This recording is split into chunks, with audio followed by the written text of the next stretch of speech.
রিয়াদ ভাই, জি ভাইজান। আরে আপনার না সেলফ ঠিক আছে, তা আপনি কিক দিতেছেন কে ভাই? ও ফরে ভাই, আমি তো কয়েকদিন আগে সেলফ ঠিক করছিলাম। হ্যাঁ,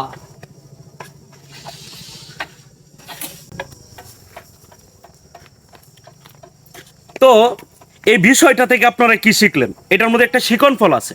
সেই শিকন ফলটা হচ্ছে এই, আমাদের জীবনে এরকম অনেক ছোট ছোট যে জিনিসগুলো আমাদের কাছ থেকে হারিয়ে যায়, বা আমি যদি গাড়িটার কথা চিন্তা করি, এই গাড়িটার কিন্তু আমার সেলফ কয়েকদিন আগে নষ্ট ছিল, কয়টা দিন আগে কিন্তু সেলফটা নষ্ট ছিল।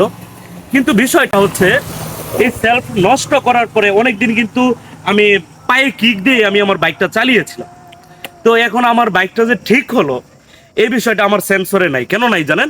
কারণ বিষয়টা হচ্ছে, আমি দীর্ঘদিন যাবত আমি কিক দিয়ে কিন্তু চলাফেরা করেছি। তো এখন কিন্তু আমার গাড়িটা রানিং আছে, আমার সেলফটাও ঠিক আছে। এই কথাটা দ্বারা, এই যে ঘটনাটা, এই এই মুহূর্তে আমি রুমেল ভাই যে ঘটনাটা ঘটিয়েছে, বা যে প্রবলেমটা আমি এখানে ফেস করেছি, আপনাদেরকে দেখানোর চেষ্টা করেছি, এইখানে এই কথাটার দ্বারা আমি ওই বিষয়টাই বুঝাইতে চেয়েছি যে আমাদের জীবনে এরকম ছোটোখাটো অনেক জিনিস হারিয়ে যায়। হারিয়ে যাওয়ার পরে যে জিনিসটা থাকে, ওই জিনিসটাকেই আমরা একমাত্র সম্বল মনে করে ওই জিনিসটাকেই অভ্যস্ত হয়ে যায়।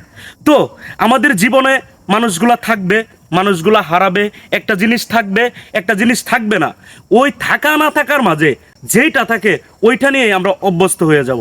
আর একটা সময় দেখবেন, একটা সময় যদি আপনার কাছ থেকে মূল্যবান জিনিসটাও হারিয়ে যায়, অন্য একটা জিনিস আছে, ওই জিনিসটা থাকার পরেও যদি ওইটার মধ্যে অভ্যস্ত হয়ে যান, আপনার হারানোর কষ্টটা আর কষ্ট মনে হবে না।